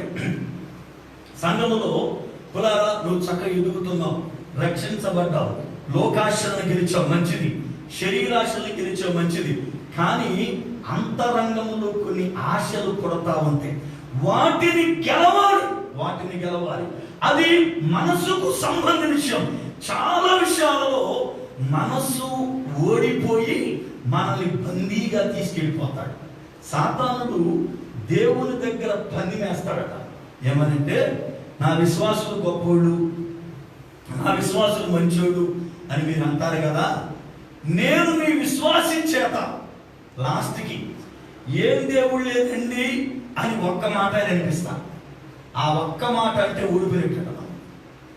ఏ నోటితోనైతే బలమైన దేవుడు, గొప్ప దేవుడు అని కీర్తించారో, ఏ నోటితోనైతే ఆయన సర్వశక్తుడు అని కనపరిచారో, ఏ నోటితోనైతే ఆయన మహిమపరిచారో, అదే నోటితో ఏం దేవుడు లేనండి, నేను ఎంత ప్రార్థించినా నా బ్రతికి ఎలాగుంటుంది అనిపిస్తా. ఆ ఒక్క మాట అంటే చాలా ఓడిపోయింది. అది ఏంటి అంటే హృదయంతరంగమందు నీవు ఆ ఆలోచనకి బానిసమయ్యావు, పట్టుబడిపోయావు, గెలవలేకపోయావు. నీకు వచ్చిన శ్రమ, నీకు వచ్చిన ఇబ్బంది, నీకు వచ్చినటువంటి పురాణ లోటు, నీకు వచ్చినటువంటి కష్టాలను బట్టి ఆ ఆత్మీయ జీవితములు దాన్ని గెలవలేక ఓడిపోయావు. చాలా పర్యాయాలు మన జీవితంలో పైకి బాగానే ఉన్నాం, గెలిచాం, దీనిని ఇదిగో దీని విషయంలో నాకు జయమొచ్చింది అనుకుంటున్నాము కానీ ఆత్మ సంబంధమైన విషయాలలో అనేక రీతులుగా అపవాది చేత ఓడిపోయాం. అపవాది చేతులు బంధించబడిపోయాం. అనగా ఆత్మీయ జీవితంలో ఏటిని గెలవాలో వాటిని గెలవట్లేదు. చూడండి, చాలా సార్లు మీరు ఎప్పుడైనా సరే పాటలు పాడుకోవడం చూడండి, పాట దగ్గర కొనుక్కున్నారు లేదా? చాలాసార్లు ఆ మనిషి అలా ఎత్తేసింది, ఈ మనిషి ఎలా ఎత్తేసిందని కొనుక్కున్నారు లేదా? కొనుక్కోవడం కారణమే నువ్వు కొనుక్కున్నావంటే అటువంటి ఓడిపోయావని. ఆ మనిషికి వచ్చినట్లు ఎత్తింది, రాకపోయినా అయినా సరే ధైర్యంగా నిలబడి పాడారు. అని పొగడమా కదా. మనకున్నటువంటి తుస్కార బుద్ధి ఏంటంటే మాటను స్పీడ్గా వదిలేస్తాం. ఎందుకు వదిలేసావు మాట అంటే గుణములో ఓడిపోయావు. చాలాసార్లు మనం ఓడిపోతా ఉన్నాం అపవాది చేతులు. ఇది మనం అనుకుంటాం, ఓడిపోలేదండి. ఓడిపోవడం అంటే అర్థం ఏంటి? తిరిగి నువ్వు పాపము చేయడమే కాదు, నీ ఆలోచనలు కనుకనే ఓడిపోయావు కనుకనే. మన ఆత్మీయ జీవితాలలో చాలా పర్యాయాలు ఆత్మ సంబంధులుగా ఓడిపోయాం. ఓడిపోవడానికి కారణం ఏంటో తెలుసా? ఆత్మ సంబంధమైన ఫలం నీలో లేదు. ఆత్మ సంబంధమైన ఫలం లేకపోవడానికి కారణం ఏంటి? దేవుని కృప లేదు నీ ఎడల. దేవుని కృప ఉంటే, దేవుని కృప నిన్ను బలపరిచే, దేవుని కృప ఉంటే నువ్వు బలవంతురాలుగా ఎదిగేదాన్ని. అయితే ఇప్పుడు దేవుని కృప ఉండాలి అంటే మనం ఏం చేయాలి? చాలా సార్లు దేవుని కృప అంటాము, కానీ దేవుని కృప ఉండాలి అంటే మనం ఏం చేయాలో అక్కడ రాయబడిన 3 విషయాలు జ్ఞాపకం చేస్తున్నాను. చూడండి, 103వ కీర్తనలో 17-18 వచనాలు రాయబడిన మాటలను బట్టి ముడిచి చెబుతున్నాం. మొదటి, ఆయన నిబంధనను గైకొనుచు, మొదటి విషయం. రెండవది, ఆయన కట్టడలను అనుసరించి నడుచుకొనుచు.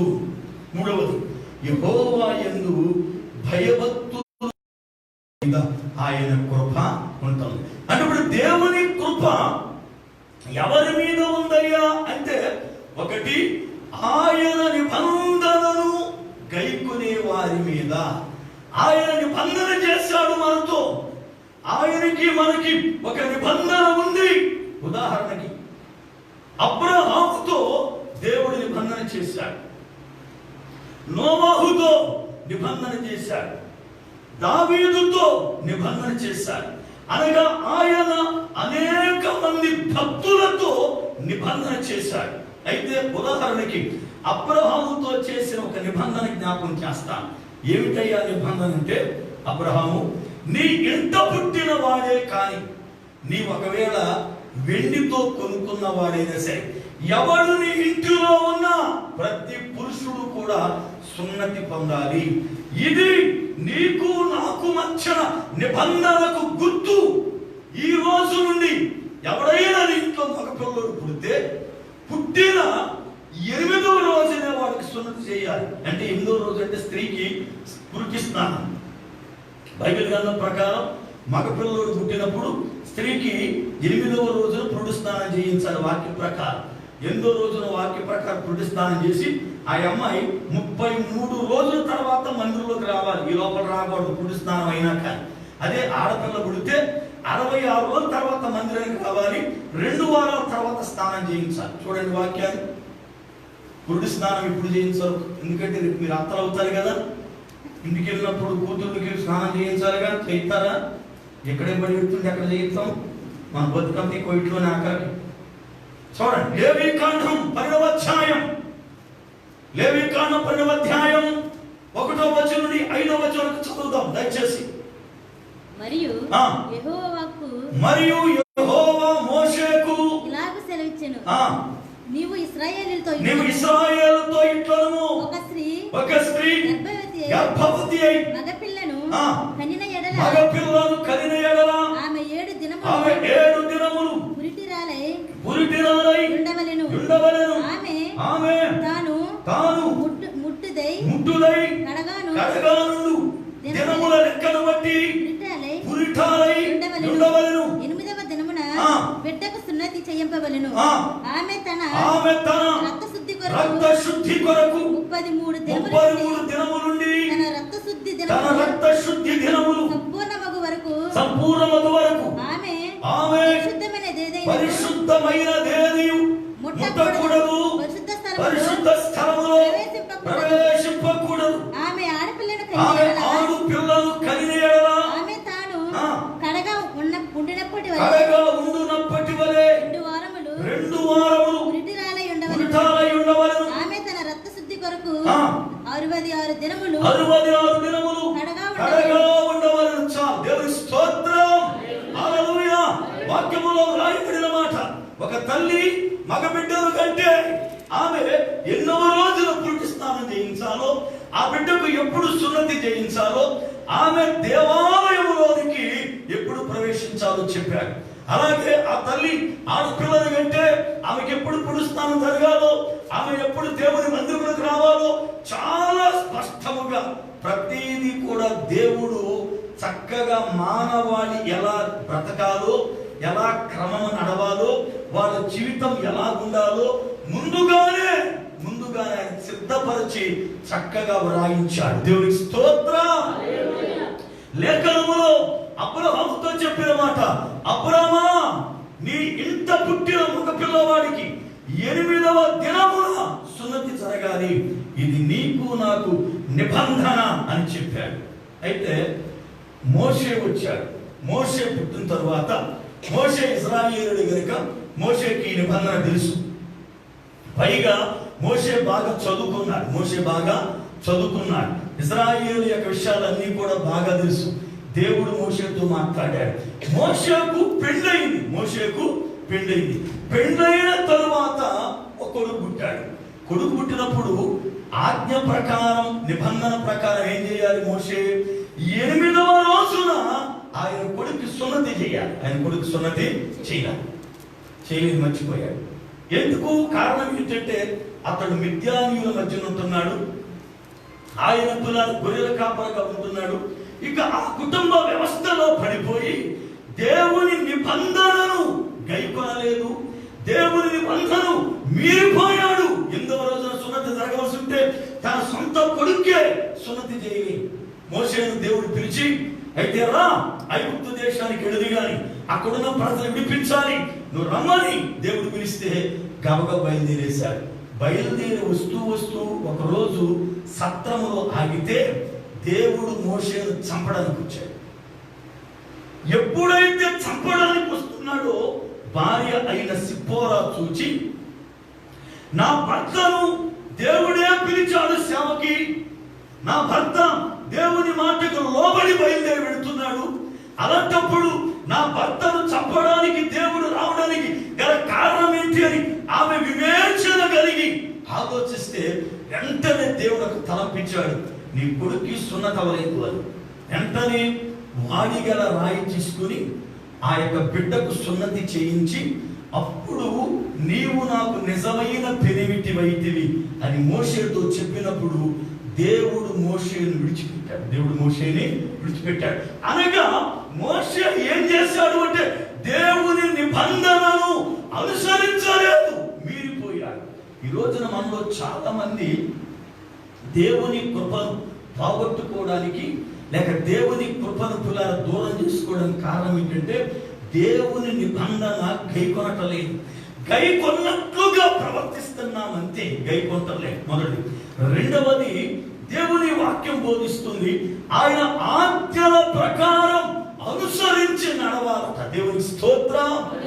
ఆయన ఆజ్ఞలు ఏవైతే ఉన్నాయో ఆ ఆజ్ఞని అనుసరించి నడవాలి. మనం అనుసరించి నడవాలి అంటే మనుష్యుడు యొక్క మాటలే దైవోపదేశములని అనుసరించి నడుస్తున్నాము కానీ దేవుని ఆజ్ఞలను అనుసరించి నడవట్లేదు. ఒక రోజున పీత తన పిల్లలకి అందట, ఇదిగో మీరు తిన్నగా నడవట్లేదు, తిన్నగా నడవడం నేర్చుకోండి అని అంటే, అమ్మ మాకెవరు నేర్పుతారు తిన్నగా నడవడం అంటే, తల్లి నేనే గనక నేను నేర్పుతాను, మీరు నేర్చుకోండి, మీరు తిన్నగా నడవాలి అని చెప్పిందట. సరే తల్లిని చూసి నేర్చుకుందామని చెప్పి వాళ్ళు నడుస్తున్న నడకను చూశారు. బైబిల్ చెప్పిన మాట ఏంటంటే, సోమరోడు చీమల ఎద్దకి వెళ్ళి వాటి నరకను కనిపెట్టాల. అసలే సోమరోడు ఆడు మళ్ళీ లేవాలి పడక మీద నుండి లేచి పైగా చీమల పుట్ట దగ్గరికి వెళ్ళాలి. చీమ దగ్గరికి వెళ్ళి అవి ఎలా నడుస్తున్నాయో, వాటి అడుగులు ఎలా వేస్తున్నాయో, అవి ఎలా నడుస్తున్నాయో చూడాలంట. అయ్యే పనేనా? అలా నడిస్తే జ్ఞాన వసతి అని చెప్పాడు సోమరోడికి. అంటే సోమరోడు కూడా జ్ఞానవంతుడుగా ఉండాలి అనే దేవుని ఉద్దేశం. కానీ ఆడేమంటాడంటే, నా జ్ఞానం రావడానికి నేను దేశాన్ని అంతానేంట్రా, నన్ను ఎంత చేడగొట్టడం తప్ప అంటాడు. నిజం. ఎందుకంటే వాడికి ఒకవేళ మనం ఏదైనా మంచి చెప్పినా లేచి చురుగ్గా ఉండే రకం కాదు ఆడు. ఇప్పుడు వాక్యములో చెప్పబడినటువంటి మాట ఏంటంటే ఆయన ఆజ్ఞలు అనుసరించి నడవాలట. అయితే పీత నడుస్తూ ఉంది, పిల్లలు కూడా చూసి నడుస్తుంది, నేర్చుకుని నడకొచ్చేసింది. ఒక రోజున పీత అన్నట, నన్ను చూసి మీరు నేర్చుకున్నారు కదా, అయితే ఇప్పుడు మీరు నడవండి, మీ నడక ఎలా ఉందో చూద్దాం అందట. ఇప్పుడు తల్లి పీత నిలబడి ఆ పిల్లలు నడిపిస్తామంటే ఆ పీత ఎప్పుడు తిన్నగా వెళ్దాం, ఇలా పక్కకి వెళ్తా ఉంది. ఎందుకంటే కాళ్ళు సైడ్ ఉంటే కదా, పక్కకి వెళ్తా ఉంటే ఈ తెల్లని, మీకు నడక రాలేదు, మీరు పక్క నడుపుతున్నారు, నన్ను చూసి నేర్చుకోలేదంటే, అమ్మో ఇది మా నడక కాదు, నీ నడకే అన్నాడు. అంటే తల్లి పక్క నడిస్తే పిల్లలు కూడా పక్కనే పోతా ఉంటారు. మన జీవితంలో కూడా మనల్ని వెంబడించే వారు కూడా తిన్నగా నడవాలంటే ముందు మనం తిన్నగా ఉండాలి. అవునా కదా? ఎవరైనా మనల్ని వెంబడించాలి అంటే మనము తిన్నగా నడిస్తే మన వెనక తిన్నగా నడిచేవాళ్ళు తయారవుతారు. దేవుని ఆజ్ఞలు అనుసరించి నడవాలి, అప్పుడు నా కృప దొరుకుతుందన్నాడు. అయితే దేవుని ఆజ్ఞలను అనుసరించాలి అంటే అసలు దేవుడు ఏ ఆజ్ఞలు పెట్టాడు, దేవుని ఆజ్ఞలు ఏమిటి, దేవుని చిత్తం ఏమిటి, ఇది మనం తెలుసుకోగలిగితే అప్పుడు దేవుని ఆజ్ఞలు ఏమిటో మనం చక్కగా పులారా తెలుసుకోగలుగుతాం. దేవుని ఆజ్ఞలు ఏముంది? చాలా మంది అనుకుంటారు 10 ఆజ్ఞలే దేవుని ఆజ్ఞలు అనుకుంటారు. 10 ఆజ్ఞలే కాదు, ఇశ్రాయేలీయులు బాగుపడాలని చాలా ఆజ్ఞలు చెప్పాడు ఆయన. వాటిలో 1-2 ఆజ్ఞలు ఎలా ఉంటే చూద్దాం ఒకసారి. నిర్గమాకాండం 23వ అధ్యాయం 1వ వచనం. నిర్గమాకాండము 23వ అధ్యాయం 1వ వచనం. లేని వార్తను పుట్టింపకూడదు, అన్యాయపు సాక్ష్యములు పలుకుటకే దుష్టునితో నీవు కలియకూడదు. 7వ వచనం. అబద్ధమునకు దూరముగా నుండుము. ఈ ఆజ్ఞలా కాదంటారా? దేవుడు చెప్పిన మాట ఏంటంటే, ఇశ్రాయేలులారా లేని వార్తను పుట్టించొద్దు. ఏం పుట్టించొద్దు? మనం ఎన్ని పుట్టించాము కదా ఏమండి? మనం ఎన్ని పుట్టించామో లేని వార్త ఎంత అయిందంటే అంత అయిందన్న. ఇప్పుడు చూడండి, ఈ ఇంటర్నెట్ వచ్చిన తర్వాత అసలు ఎవడెవడు ఎందుకు ఎడతాడో తెలియట్లా, వాటిలో బోగస్ ఎంతో తెలియదు, కరెక్ట్ ఎంతో తెలియదు. పాపం ప్రజలు అవి చూసిన కలిసి టెన్షన్ పెరిగిపోవడం కదా. మీరు చూడండి, ఇదిగో పులి అంటే అదిగో ఆవు అంటున్నారు జనం కదా. ఇక్కడ కరోనా వైరస్ మంది వచ్చేసింది అన్నారు. వచ్చింది అని ఎప్పుడో 2 నెలల క్రితం చెప్పారు. ఎంతవరకు ఎవడు బతికినట్టు చెప్పాలా? అవునా కదా? ఏమంటే చాలా మంది ఇవాళ లేని వార్తలు పుట్టించడం. సంఘాల్లో కూడా దేవుని పిల్లలమైన మనం చాలాసార్లు లేని వార్త పుట్టిస్తాం కదా. ఎవరైనా నీ కళ్ళ ముందు ఒక ఆడ మనిషి మగ మనిషితో మాట్లాడింది అనుకుందాం, ఏదో పని మాట్లాడింది, ఆ పిల్ల ఎందుకు మాట్లాడిందో నువ్వు పూర్తిగా ఎలా ఆ పిల్ల అంటే నీకు పడదు. వెంటనే ఆ పిల్ల ఆడుతూ కుసకుసలాడుతున్నాను, ఆ పిల్ల కూడా వరకు మాట్లాడతాయి కానీ నువ్వు చెప్పేది ఏంటి కుసకుస. ఆ మనిషి వెళ్ళి ఆ పిల్ల చాటుగా మాట్లాడుతుందని చెప్పుతుంది కొడుకు. ఆ పిల్లేమో నీ ముందు డైరెక్ట్ గా మాట్లాడుతుంది వినపడేటట్టుగానే, నువ్వేమో కుసకుస అంటే ఇన్న మనిషి మరి పైగా కూడా చెప్పుది చాటుగా మాట్లాడి ఆ చాటల్లో పోయి బయటికి వెళ్ళడానికి ఏమైపోద్దంటే ఇంత పెద్ద వార్త అయిపోతుంది. అవునా కదా? అదే మనిషి నీకు నచ్చింది అనుకో, ఆ మాట చెబుతావా? ఒకవేళ ఆ మనిషి గుసగుసలు ఆడుతా ఉన్నా నీకు నచ్చిన మనిషి అయితే ఇప్పుడు గుసగుసలాడింది ఏదో ఆ పిల్లలు ఏదో అడిగి నాకు నువ్వే కాపాడాలి అని. ఏంటిది? లేని వార్త. ఏ వార్త ఇది? లేని వార్త. బైబిల్ లేని వార్త పుట్టింపకూడదు. లేని వార్త పుట్టింపకూడదు. అబద్ధమునకు దూరముగా ఉండు. చాలా మంది దాన్ని సాంకేసి తిరుగుతూ ఉంటారు కదా. ఒక్కొక్క మగోడికి ఎంత అనుమానము. మా ఆవిడ నేను లేనప్పుడు మాట్లాడేస్తున్నాంటే మీకు తెల్లంటాడు, అంతే పైకి మళ్ళీ నాకు తెల్లంటామా, నా తెల్లంటే నాకు ఎందుకు చెప్పడం వాడు రాదంటాడు. అలాగదే కదా మీ గుడి పక్కన కదా, మా ఇప్పుడు నేను లేనప్పుడు ఆటతో మాట్లాడేస్తాను, నువ్వు విన్నావా ఎంత కావాలో నాకు తెలుసు అంటాడు. అది ఎలా ఎందుకు అది తెలుసు అంటే మరి ఎలా తెలుస్తుందో. చాలా మంది లేని భుజానేసి తిరుగుతూ ఉంటారు. అనుమాన పక్షులు. చాలా మంది జీవితాలలో దేవుని ఆజ్ఞను అనుసరించి నడుస్తున్నాం అన్నట్టుగా ప్రవర్తిస్తున్నాము కానీ దాని ప్రకారం జీవించట్లా. మూడవది, యెహోవా యందు భయభక్తులు కలిగి ఉండాలట. వాక్యమునందు ఎవరిపైన దేవుని కృప నిలుస్తుంది, ఎవరు దేవుని కృపకు పాత్రులు, ఎవరు దేవుని కృపను పొందుకుంటారు అంటే యెహోవా యందు భయభక్తులు కలిగి ఎవరైతే ఉంటారో, దేవుని భయభక్తులు కలిగి నడిచిన వారి మీద ఆయన కృప ఉంటుంది. ఆయన కృప ఎవరి మీద ఉందో వారు ఫలవంతులవుతారు. పౌలు అంటాడు, నా కుమారుడైన తిమోతి క్రీస్తు యేసునందున్న కృప చేత నీవు బలవంతుడవు కమ్ము.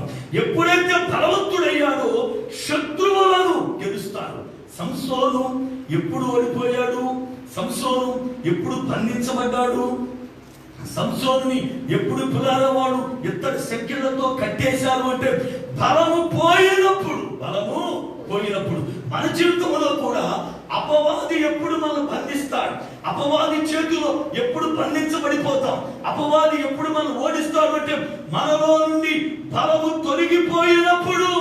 అయితే బలం ఎప్పుడు తొలగిపోతుంది తెలుసా? దేవుని కృపలో నుండి మనం తొలగిపోయినప్పుడు మొదటి. రెండవది, మనం ఎప్పుడు బలవంతులు అవుతాం, ఎప్పుడు శక్తి వస్తుంది మనకి అంటే యేసు ప్రభువారు మీరు పరిశుద్ధాత్మను పొందండి అని చెప్పారు. అంతేకాదు ఆయన అన్నమాట, మీరు పరిశుద్ధాత్మను పొందితే శక్తి మీరు పొందుకుంటారు అన్నారు. చూడండి, అపోస్తుల కార్యముల గ్రంథము 1వ అధ్యాయము 8వ వచనం. అపోస్తుల కార్యముల గ్రంథము 1వ అధ్యాయం 8వ వచనం చదువుదాం. 1:8. అయినను పరిశుద్ధాత్మ మీ మీదికి వచ్చినప్పుడు మీరు శక్తి నొందెదరు గనుక మీరు యెరూషలేములోను యూదయ సమరయ దేశముల యందంతటా భూదిగంతముల వరకు నాకు సాక్షులై యుందురు. దేవుని యొక్క లేఖనములో యేసు ప్రభువారు ఆయన శిష్యులతో మాట్లాడిన మాట, మీరు పరిశుద్ధాత్మను పొందినప్పుడు శక్తివంతులవుతారు అనగా బలవంతులవుతారు. నిజానికి బలము అనేది చాలా మంది పైకి కనపడుతుంది అనుకుంటారు. పైకి కనపడేది కాదు బలం, లోపల ఉండేది బలం. దావీదు ఉన్నాడు. దావీదు సింహాన్ని చూశాడు. ఏమన్నా బలవంతుడా? కానీ సింహాన్ని ఎదిరించగలను అనే ధైర్యాన్ని కలుగున్నాడు. ఆ ధైర్యమే అతన్ని బలవంతుణ్ణి చేసి సింహాన్ని చంపేటట్లు చేసింది. అనగా దేవుని వాక్యమును బట్టి ఆ మనుషుడు పురాణం పైకి కనబడే బలవంతుడు కాదు, కానీ అంతరంగమందు బలవంతుడు. పరిశుద్ధాత్మను పొందినప్పుడు కూడా, పరిశుద్ధాత్మను పొందినవాడు చూడడానికి చాలా బలహీనుడిగా ఉంటాడు, చూడడానికి చాలా ఎన్నిక లేని వాడిగా ఉంటాడు. కలిగిన మనుషుడు, పరిశుద్ధాత్మను పొందుకున్నవాడు శక్తివంతుడై పులారా అతడు పూర్తిగంతాల వరకు క్రీస్తుని గూర్చిన సాక్షిగా బ్రతుకుతాడు. మన జీవితాలలో బలం ఎప్పుడైతే లేదు అప్పుడు మనం ఓడిపోతాం. బలం ఎప్పుడైతే లేదు అప్పుడు ఓడిపోతాం.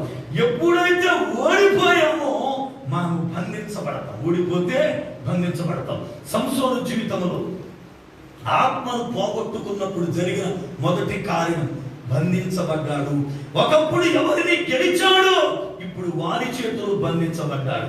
ఒకప్పుడు ఎవరికి సింహ స్వప్నముగా ఉన్నాడో వారి చేతుల్లోనే అతడు బంధకాణిలోకి వెళ్ళిపోయాడు.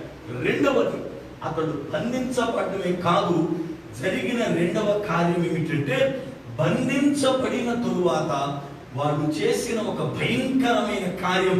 వెంటనే అతని రెండు కళ్ళు తీసేశారు. శత్రువులు చేసేటువంటి పనులు ఏమిటంటే బంధించి ఊరుకోరు. బంధించిన వీడిని ఏమి చూడనీయకూడదు ఇంకా అని చెప్పి కళ్ళు తీసేస్తారు. సిద్కియాకు కూడా సేమ్ అలాగే చేశారు. సిద్కియాను కూడా బంధించి రెండు నేత్రాలు తీసేశారు.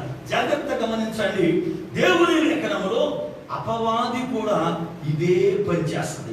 అపవాది మనలను బంధించి తన పునాల కవిగిల్లోనికి తీసుకొని మనల్ని ఏం చేస్తుంది అంటే గుడ్డివారిని చేస్తుంది, గుడ్డివారిగా మార్చేస్తుంది. చూడండి, కొరింథీయులకు రాసిన 2వ పత్రిక 4వ అధ్యాయం 4వ వచనం. కొరింథీయుల పత్రిక 4వ అధ్యాయం 4వ వచనం చదువుదాం. దేవుని స్వరూపి అయిన క్రీస్తు మహిమను కనపరచు సువార్త ప్రకాశము వారికి ప్రకాశింపకుండునట్లు నిమిత్తము ఈ యుగ సంబంధమైన దేవత అవిశ్వాసులైన వారి మనోనేత్రములకు గుడ్డితనము కలుగజేసెను. అని అర్థమేంటి? మనోనేత్రాలను వాడు పీకివేశాడు, మనోనేత్రాలను వాడు తొలగించేశాడు. ఎప్పుడు వాడు ఎప్పుడైతే వీడు అవిశ్వాసులు అనుకున్నాడో, వీళ్ళలోని విశ్వాసం తొలగిపోయిందో, వీళ్ళలోని విశ్వాసం ప్రశ్నమైందో, వీడు అవిశ్వాసులకు ఎప్పుడైతే ఎంచబడ్డారో వెంటనే అపవాది చేసిన పని తెలుసా? మనకున్న మనోనేత్రపు చూపుని వాడు గుడ్డితనముగా మార్చేస్తాడు. ఎప్పుడైతే మన యొక్క ఆత్మీయ నేత్రం, మనోనేత్రం గుడ్డిదయ్యిందో ఇక పరలోక విషయాలు చూడలేం, ఇక ఆత్మ సంబంధ విషయాలు చూడలేం, వాటి వైపు మన చూపు ఉండదు. కారణం ఏమిటంటే మన కన్నులు వాడు తీసేశాడు. చూడండి, సంసోనికి కన్ను తీసేస్తే ఏమీ కనపడదు. సంసోను ముందు ఎవరున్నారో ఏంటో తెలియదు. మీకు ఒక మాట చెబుతా, ఒకవేళ పుట్టివాడైతే దేవుడిచ్చిన జ్ఞానాన్ని బట్టి ఒక్కసారి స్వరమిట్టి గుర్తుపడతాడు. కొవ్వూరు దగ్గర వాడపల్లిలో ఒక బ్రదర్ ఉన్నారు, మంచి గాయకులు, ఆయన మంచి పాటలు పాడతాడు. ఆయన నన్ను ఒక 10 సంవత్సరాల క్రితం ఎక్కడో మీటింగ్లో చూశాడు. ఆయన పేరు సత్యానందం గారు. ఆయన కీబోర్డు వాయించుకుని పాటలు పాడతాడు, మంచి గాయకుడు ఆయన. అయితే నన్ను ఎక్కడో 10 సంవత్సరాల క్రితం ఒక్కసారి నా వాయిస్ విన్నాడంతే. ఆయన చూడడానికి కళ్ళు కనుక నా వాయిస్ విన్నాడు. 10 సంవత్సరాల తర్వాత వేములూరులో మా క్రిస్మస్ ఆరాధన జరిగితే పిల్లలు అన్న ఆయన పిలుస్తాము, కీబోర్డు వాయిస్తాడు, అలాగనే ఫ్యాడ్ ఆయన తెచ్చుకుంటాడు, ఆయన నాయకుడు కనుక పాటలు కూడా పాడతాడంటే పిలవడం తప్పేమన్నాను. దాన్ని ఆయన పిలిచిన తర్వాత నేను ఆయన దగ్గరికి వెళ్ళి అన్న సత్యానందం అన్న బాగున్నావా అన్న. వెంటనే 10 సంవత్సరాల క్రితం విన్న వాయిస్ని అన్న ఇమ్మాయిల్ అన్న ఎలా ఉన్నావు అని అడిగి నాకు ఆశ్చర్యం వేసింది. ఏంటన్నా మీకు ఇంత మెమరీ పవర్ అంటే ఆయన చెప్పాడు, మేము పుట్టుకతో అందునమైనందున దేవుడు మాకు ఆ జ్ఞానాన్ని ఇస్తాడు. ఒక్కసారి స్వరము వింటే ఎన్ని సంవత్సరాల తర్వాత గుర్తుపడతాం. ఒకసారి మనిషిని తరిమి చూస్తే ఆ స్పర్శ మాకు అలా తెలిసిపోతుంది అని చెప్పాడు. అది గుడ్డివాడైతే దేవుని జ్ఞానేంద్రియాలు పనిచేస్తాయి, కానీ సంసోను పుట్టివాడు కాదు. సంసోనికి కళ్ళు పనిచేశాయి, కానీ ఫిలిస్తీన్లు తీశారు గనక ఇప్పుడు ఒకవేళ ఎవరి స్వరమైనా గుర్తుపట్టలేదు. ఎందుకంటే ఆ అనుభవం లేదు సంసోనికి. ఒకవేళ ఎవరైనా దగ్గరికి నిలబడినా తడివి చూసి నువ్వు ఫలానా అని చెప్పలేడు, మోసపోతాడు. కనుక దేవుని లేఖన గ్రంథములో సంసోనుని ఫిలిస్తీన్ల శత్రువులు చేసిన రెండో పని తెలుసా? అతని నేత్రాలు తీసివేశారు. ఇవాళ అపవాది కూడా దేవుని పిల్లలకు చేస్తున్న భయంకరమైన కార్యం తెలుసా? వీళ్ళను ఆత్మీయ గుడ్డివారిని చేస్తున్నాడు. ఆత్మీయ గుడ్డివారైపోవడం వల్ల లేఖనాలు కనపడతల్లా, వీళ్ళకి వాక్యము కనపడతల్లా, పరలోకపు విషయాలు అర్థం కావట్లా. వాడు వెళుతున్న మార్గమే కరెక్ట్ అనుకుని, వాడు నడుస్తున్నదే కరెక్ట్ అనుకుని, వాడు విన్నదే కరెక్ట్ అనుకుని ఆ అంధత్వములోనే బ్రతుకుతున్నారు, కానీ దాన్ని దాటి ముందుకు రాట్లా. ఏమైనా కారణం? ఇంత దేవుని కార్యాలు చూడలేదు. వాడు మనోనేత్రాలు పనిచేయట్లా. ఎవరు మనోనేత్రాలు పాడు చేశారు వీళ్ళంటే అపవాది అవిశ్వాసములో ఉన్న వారి నేత్రాల గుడ్డితనము కలగజేసింది. ఇవాళ ఆత్మీయ జీవితంలో అనేక మంది గుడ్డి వారిని మనం చూస్తున్నాం. ఎందుకంటే వాక్యం రోజు చదివినట్టే ఉంటారు, వాక్యం రోజు వింటా ఉంటారు, కానీ పరలోకపు అనుభవాలు రావు, పరలోకపు దర్శనాన్ని పొందలేరు, పరలోక విషయాలు అర్థం కావు. లోక సంబంధులుగానే బ్రతుకుతారు, లోక క్రియల్లోనే జీవిస్తారు, లోకత్వముగానే నడుస్తారు. ఏమి కారణం అంటే ఆత్మ సంబంధమైన గుడ్డితనం వాడిని కమ్మేసింది. వాడు ఆత్మ సంబంధమైన గుడ్డి వారైపోయారు. దేవుని వాక్యం బోధిస్తూ ఉంది. సంసోను జీవితంలో ఒకప్పుడు శత్రువులను గుర్తుపట్టేవాడు, ఒకప్పుడు శత్రువులు నుంచి వస్తున్నారు మేల్కొని వాళ్ళ పైన పగ తెచ్చుకునేవాడు, ఒకప్పుడు శత్రువులను గురించి ఆలోచించేవాడు. అయితే ఇప్పుడు ఆ శత్రువులు ఎట్టించి వస్తున్నారో సంసోనుకు తెలియదు, ఎట్టించి మీద పడతారో తెలియదు, ఒకవేళ తెలిసిన తప్పించుకుని ఎటు పోవాలో తెలియదు. కారణం ఆత్మ సంబంధముగా గుడ్డివాడిగా మారిపోయాడు. అతని కన్నులు రెండు కూడా పెరిగి వేశారు. ఈ రోజున అపవాది కూడా మనల్ని అలాగే చేస్తాడు. ఎందుకు చేస్తాడో ఒక మాట చెబుతారు. పెట్లు తెలుసా మీకు? పెట్లు పూరేడు పిట్ట కదా, పూరేడు పిట్ట లేకపోతే కౌజు పిట్ట, ఏమండి చాలా పెట్టలు, గోరింక పిట్ట, ఎనుకూడ పెట్టలు, మచ్చు పిట్ట అని అంటారు. తెలుసా మీకు మచ్చు పిట్ట? మచ్చు పిట్ట అంటే ఏదో ఒక జాతి పిట్టని వాడు పట్టుకుంటాడు. పోయివాడు పట్టుకున్నటువంటి ఆ పిట్టనికి రెండు కళ్ళు పూడ్చేస్తాడు. ఈ గోరింక కానీ లేకపోతే కౌజు పిట్ట కానీ ఇంకే పిట్ట అయినా కానీ రెండు కళ్ళు పూడ్చేసి వాడు కాలుకి తాడు కట్టి ఒక చోట కట్టేసి వీడు దానికి ఒక విజిల్ నేర్పుతాడు, లేకపోతే దాని కోత పడి నేర్పి వీడు దాన్ని మజ్జిగ చేసుకుంటాడు. దాన్ని మచ్చు పిట్ట అంటారు. మజ్జిగ చేసుకునే దాన్ని మచ్చు పిట్ట అంటారు. వాడు యొక్క చేతిలో మజ్జిగ అయిపోతుంది. అంటే వాడు ఇజిలేస్తే ఇది కూడా పోతేస్తుంది. వాడు కళ్ళు లేకపోయినా వాడు వైపు తిరుగుతుంది. కళ్ళు లేవన్న సంగతి మేము కూడా తెలవదు, దానికి తప్ప ఆడికి తప్ప. ఎందుకంటే పొడి చేసిన నాడే కదా, అది ఎమ్మటే వాడు చప్పుడు తిని వాడు వైపు తిరుగుతుంది. అందుకనే అందరు దీన్ని కళ్ళునే అనుకుంటారు. కానీ విచిత్రం ఏంటి తెలుసా? ఈ మచ్చు పిట్టని వాడు మచ్చుకు చేసుకుని దీని జాతి పక్షులందరినీ అన్నింటినీ పట్టుకోవడానికి ఇప్పుడు ఏం చేస్తాడు? మజ్జిగ చేసుకునే ఈ పిట్టని అడవిలో తీసుకెళ్ళి ఒక పొలబాతి ఒక తాడు పెట్టి దీన్ని కట్టేసి అక్కడ దాని ముందు కొన్ని గింజలు వేస్తాడు, పైన కట్టేస్తాడు. కట్టేసిన తర్వాత వీడు చుట్టు చాటుకెళ్ళి వీడు పోతేస్తాడు అంటే ఇది కూడా పోతేస్తాడు. ఎందుకు? వీడు మజ్జిగ చేసుకున్నాడు కదా, వీడు దానికి మంచి ట్రైనింగ్ ఇచ్చాడు కదా. కూతేసి ఆ గింజలు పొడుచుకుంటా ఉంటుంది. ఈ లోపల దాని జాతి పక్షులు పైకొని తిరుగుతూ ఉంటాయి కదా.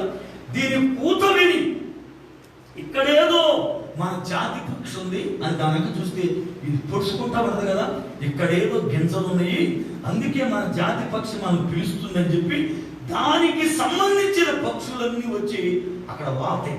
ఎప్పుడైతే వాతాయో ఆ వలలో చిక్కుబడిపోతాయి. అంటే అది ముందు పట్టుబడి అనేకమైన వాటిని పట్టుబడేటట్లుగా చేసే పిట్టని మచ్చు పిట్ట అంటారు. మచ్చు పిట్టకు ముందు కళ్ళు తీసేస్తారు. అలాగే అపవాది చేసే పని ఏంటి తెలుసా? సంఘములో లేక కుటుంబములో ముందు ఎవరినో ఒకరిని ఆడు మచ్చు పిట్ట చేసుకుంటాడు. ఆడు కళ్ళు వీకేస్తాడు. ముందు వాడు స్వాధీనం చేసుకుని మంచి తరబీదిస్తాడు. ఆ తర్వాత వీడి ద్వారా ఆ కుటుంబం మొత్తాన్ని లేక సంఘం మొత్తాన్ని పట్టుకుని నాశనం చేస్తాడు. ఎందుకు? వీడి ద్వారా సంఘం మొత్తం నాశనం అయ్యింది. ఎందుకు? వీడి ద్వారా కుటుంబం మొత్తం నాశనం అయిందంటే వీడి కన్నులు అపవాది తీసేశాడు. వీడిని మచ్చు పెట్టగా అపవాది వాడుకున్నాడు. చాలా కుటుంబాలను లేక సంఘాలను ఈనాడు ఆత్మ సంబంధమైన అంధత్వం కలిగిన వారు అనేక మంది కనపడుతున్నారు. మీరు చూడండి, ఎక్కడైనా వాక్యం ఇలా ఉంది కదా, మీరు ఇలా చేస్తున్నారు ఏంటంటే అలాగుందా, మేము ఇప్పుడు చూడలేదంటారు. అది బైబిల్ చదువుతుంటాడు, పైగా 2 సార్లు చదివారు 3 సార్లు సాక్ష్యం ఇస్తా ఉంటారు. మేము పుట్టు క్రైస్తవం అంటా ఉంటారు. అయినా సరే అంటారు మేము ఎప్పుడు దాన్ని చూడలేదు, మా పితరులు మాకు చెప్పాలి, అయినా మా సిద్ధాంతం ఇంటి. ఇలా రకరకాలుగా పురాల ఆత్మ సంబంధమైన గుడ్డి వారైపోయి వాడి జీవితాన్ని నాశనం చేసుకుంటారు. సంసోను బలాన్ని పోగొట్టుకున్న తరువాత, సంసోను ఆత్మను కోల్పోయిన తరువాత వాళ్ళకు బందీ అయ్యాడు. బందీ అయి వాళ్ళ చేతుల్లోకి వెళ్ళగానే, వాళ్ళ స్వాధీనంలోకి వెళ్ళగానే అపవాది పెద్దలైన ఫిలిష్తీయులు ఆ యొక్క సంసోను యొక్క 2 నేత్రాలు తీసేశారు. సంసోను నేత్రాలు కులారా తీయబడడం అనేది మహాఘోరమైన పరిస్థితి. ఎందుకంటే సంసోను నేత్రాలు ఎలాంటివో దేవుని చిత్తమైతే రేపు రాత్రి సబ్జెక్టులో చెబుతాను. ఎందుకంటే నేత్రాలు అనేవి చాలా ముఖ్యమైనవి. పైగా సంసోను కళ్ళను గురించి మనం నేర్చుకోవాలి. ఎందుకు నేర్చుకోవాలి కళ్ళను గురించి అని అంటే, మనిషి దేహానికి కన్నే ప్రధానం. ఇప్పుడు ఆ కన్నే చీకటి అంధకారముగా మారిపోతే, ఆ కన్నునే పోగొట్టుకుంటే ఆ మనిషి జీవితం అంతా కూడా చీకటే. అయితే సంసోను యొక్క నేత్రాలు మనలాంటి నేత్రాలు కాదు.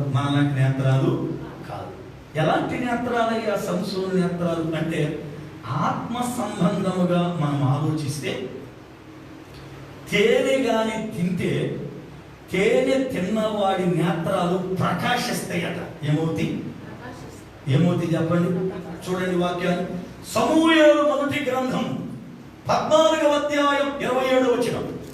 సమూయేలు మొదటి గ్రంథము 14వ అధ్యాయము 27వ వచనం.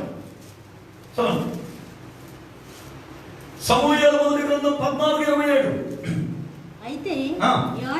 అయితే యోనాతాను తన తండ్రి జనుల చేత చేయించిన ప్రమాణము వినలేదు కనుక తన చేతి కర్ర చాపి దాని కొనను తేనె పట్టులో ముంచి తన చెయ్యి నోటిలో పెట్టుకొనగానే ప్రకాశించెను. దేవునికి స్తోత్రం. యోనాతాను అంటే సౌలు కుమారుడు. యోనాతాను విడదీసి చదవకూడదు, యోనాతాను కదా. సమూయేలు గ్రంథంలో యోనా ఉండడం కదా. అయితే ఇప్పుడు సౌలు కుమారుడైన యోనాతాను కర్రను ఉంచి ఆ కర్ర కట్టుకున్న తేనె కొంచెం చేతితో తీసుకుని తింటేనే కళ్ళు ప్రకాశించింది కదా. ఎందుకు? కర్ర కొంచెం అంటుకున్న తేనె చేతితో తీసుకుని తింటే ప్రకాశించింది. మరి సంసోను ఏకంగా తేనె చుట్టూనే చేత్తో పట్టుకుని పిండి తాను తిని తీసుకెళ్లి తల్లిదండ్రులకు పెట్టాడు. ఇంకా సంసోను కళ్ళు ఎలా ఉండాలి కదా. కర్రకున్నది కొంచెం తిన్నవాడికే కళ్ళు ప్రకాశిస్తే, చేత్తో పట్టుకుని అతడు పురుషుడితో ఆ తేనె తాగినవాడు తాగడమే కాదు, తన తల్లిని కూడా పెట్టాడు. అంటే సంసోను కళ్ళు ఎంత ప్రకాశించటాయి. ఇప్పుడు ప్రకాశించబడిన కన్నులను వెలిగిన కన్నులను పొడి చేశాడు. వాడు వెలిగిన కన్నుల్ని వాడు పొడి చేశాడు.